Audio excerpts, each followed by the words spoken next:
Bonjour.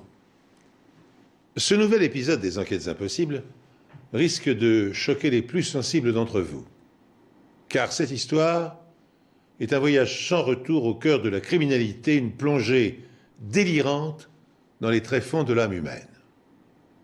Le 1er mars 1989, à Mosman, dans la banlieue de Sydney, Gwen Mitchell Hill est retrouvée gisante dans une mare de sang à quelques mètres de l'entrée de sa résidence.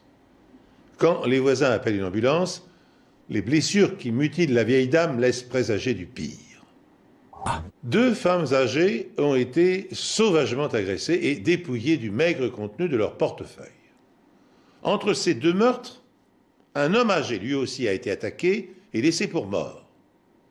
Cette succession d'événements dramatiques et le mode opératoire employé, toujours le même, convainc la police qu'elle a affaire à un tueur en série.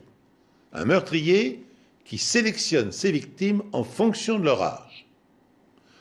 En examinant le corps sans vie de Lady Winifred Ashton, l'épouse d'un peintre célèbre, les experts scientifiques espèrent découvrir des indices susceptibles de les mener à l'assassin.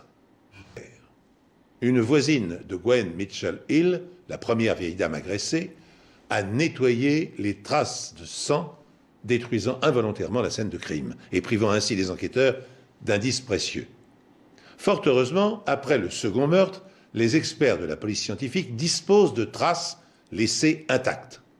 Seront-elles suffisantes pour leur permettre de faire avancer l'enquête et d'apaiser la psychose qui s'empare du quartier? Cette victime portait des gants et on a trouvé un certain nombre de cheveux gris dessus.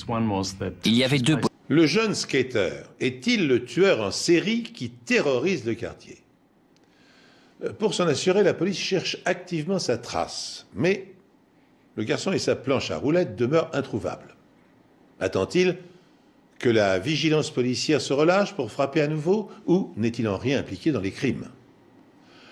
Les enquêteurs interrogent sans relâche les habitants pour recueillir la moindre information. Mais le tueur fou a toujours sur eux une longueur d'avance. Le premier meurtre datait du mois de mars. Gwen Mitchell Hill, Lady Winifred Ashton, Madge Parr et maintenant Olive Cleveland, 4 femmes, toutes âgées d'environ 80 ans, ont été assassinées en plein jour, presque à la même heure et dans des circonstances très similaires. Une 5e, Doris Cox, a été laissée pour morte. Mais atteinte de la maladie d'Alzheimer, elle a été incapable de décrire son agresseur aux policiers. Alors c'en est trop. Tandis que les journaux ne parlent plus que du tueur de grand-mère et que les dames âgées de Sydney vivent dans la terreur, l'enquête de la police piétine. Autre facteur d'inquiétude, le laps de temps qui sépare deux meurtres s'est maintenant réduit à 24 heures. Une véritable course de vitesse s'est engagée entre le monstre et les experts.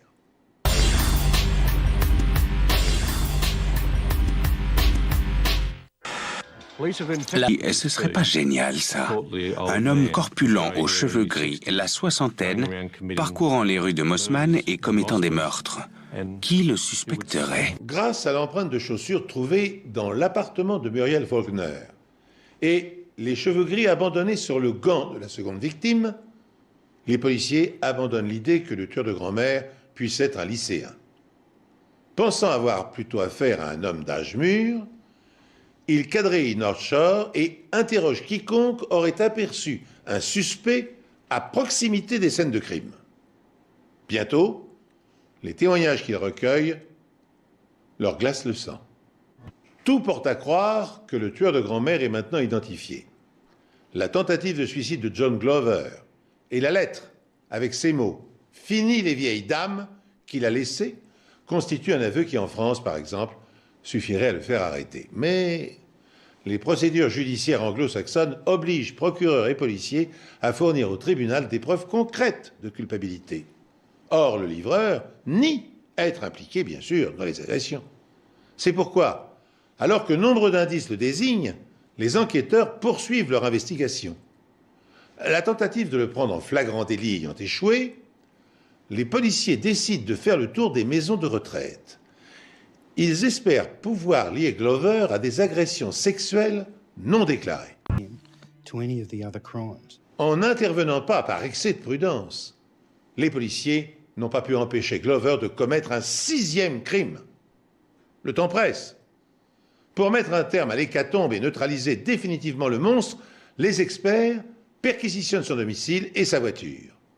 Quand ils découvrent une paire de chaussures dont l'empreinte des semelles correspond à celle trouvée sur le tapis de la 5e victime, ils pensent être au bout de leur peine. Il ne leur reste qu'une dernière chose à accomplir, obtenir les aveux de Glover. Bien sûr, on espérait que Glover... À quel moment le gentil fait son apparition? Avant que vous nettoyiez le marteau ou après?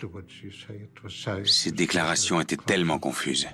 Le jury rejette la tentative de Glover de plaider le dédoublement de la personnalité ou la folie passagère et le déclare coupable. Le juge le condamne à la peine maximale pour chacun de ses crimes et stipule dans son dossier qu'il ne doit jamais être libéré.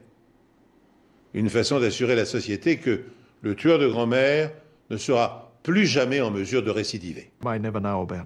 John Glover est mort à l'âge de 72 ans, plus jeune que la plupart de ses victimes. En Australie, l'histoire du tueur de grand-mère a alimenté nombre de livres, de films et de documentaires. À travers ces archives, la personnalité du monstre de Mossman nous est aujourd'hui mieux connue. On sait par exemple que, né en Angleterre en 1932, John Glover a émigré en Australie à l'âge de 24 ans. Sa mère, peu aimante, avait quitté son mari, puis s'était remariée rapidement et avait eu 2 autres enfants. À 13 ans, Glover est témoin d'un incident qui coûte la vie à l'un de ses camarades. Cet accident traumatisant aura des conséquences importantes sur le développement de sa personnalité. Devenu adulte, il occupe un emploi d'électricien, commet de nombreux petits larcins et se fait licencier pour faute professionnelle. Il s'engage ensuite pendant 2 ans dans l'armée comme conducteur de bus. Dès son arrivée en Australie, Glover agresse violemment une femme de 73 ans et une jeune fille. À 35 ans, il se marie à une femme fortunée et devient père de 2 enfants. Après avoir vendu de l'alcool, il devient livreur de tartes et fréquente à ce titre hôpitaux et maisons de retraite. En 1988, il contracte un cancer du sein, une pathologie rare chez les hommes qu'il interprète comme une injustice. 3 mois après le décès de sa mère, il attaque sauvagement une première vieille dame. Les autres meurtres suivront, auxquels s'ajouteront des agressions contre des infirmes âgées clouées sur leur lit d'hôpital. Au cours du procès, les psychiatres ont établi que la folie n'expliquait pas les actes du monstre, plutôt motivés par l'appât du gain. Sans doute aussi pour se venger de sa mère, de sa belle-mère, qu'il détestait. Une thèse que contredisent les confessions de Glover, recueillies dans sa prison. Je voulais arrêter de tuer, mais une force m'en empêchait. Lorsque j'avais tué, je revenais à une vie normale et je ne pensais plus à mes victimes, avait-il en effet avoué, avant de se suicider dans sa cellule. Voilà. C'est ainsi que s'achève cette émission très noire. Merci de l'avoir suivi.